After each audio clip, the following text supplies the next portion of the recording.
Well, at least I'm now trapped inside with something better than Trolls World Tour. Scoob is the new animated movie on demand based on the long-running Hanna-Barbera cartoon. We start with how Shaggy took Scooby in as his pet, and later how they joined up with Fred, Daphne, and Velma to be the supernatural detectives we know them as. They cross paths with a superhero called Blue Falcon, whose arch-nemesis Dick Dastardly has it in mind to unleash the giant three-headed dog Cerberus onto the world. Now, I wouldn't say I was a huge fan of Scooby-Doo as a kid, but I caught it every now and then on Cartoon Network on Saturday mornings, and I enjoyed trying to figure out the mysteries for myself before the answer was revealed. And the one moment of that show that never left my memory was the high-tech house of horrors screaming at the heroes. Pay attention to me! Pay attention to me! Pay attention to me! So knowing the gist of Scooby-Doo, I can say that this movie falls far short of capturing the spirit of the show.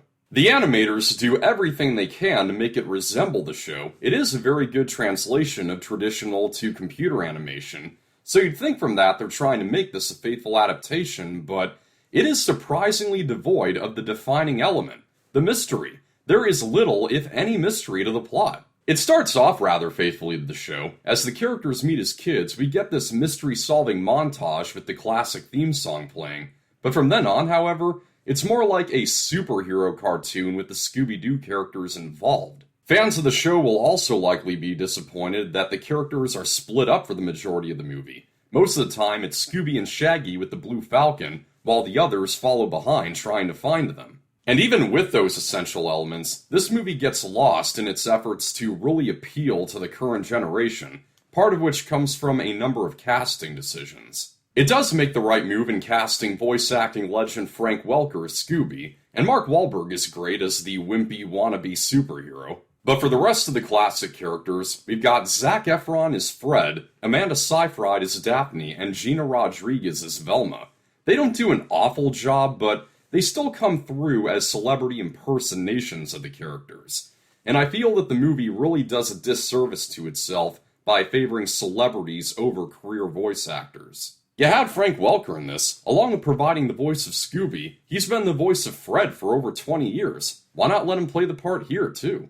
The ambition to appeal to this generation also shows in its modernization. There's a lot of appearances and references to famous real-world figures and popular brands. With the look of the show as well replicated as it is here, anyone would think that this is the world of the show. But did that world ever strike you as one where Netflix, Walmart, and Simon Cowell exist? This kind of fusing of the cartoon with this real-world generation reaches a cringe-inducing level, at a point where Velma unironically uses the term toxic masculinity. Honestly, all these terms and references feel far more at home in the live-action Scooby-Doo movie from 2002. This movie's better than the live-action one, don't get me wrong, but it still feels more in the vein of that movie. To the animated movie's credit, I did get a laugh out of some moments of self-awareness, like a remark that a woman working in a bully alley makes about Shaggy's habit of starting every sentence with the word like. So despite some mildly enjoyable scenes and nice animation, Scoob is ultimately the latest misguided attempt to modernize a famous property that is in need of no modernizing.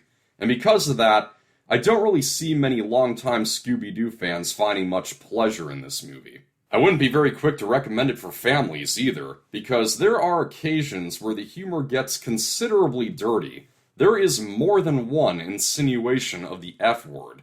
So there's another thing that's not very in tune with Scooby-Doo. At the end of the day, the real mystery to solve here is, why not just let Scooby-Doo be what it is? Scoring on the Factor Facts, Scoob digs up a ho-hum 42%. That's a wrap. Thank you for watching. I hope you found this review helpful. Like and share, subscribe for more. This is Pop Culture. I'm Alex Pop.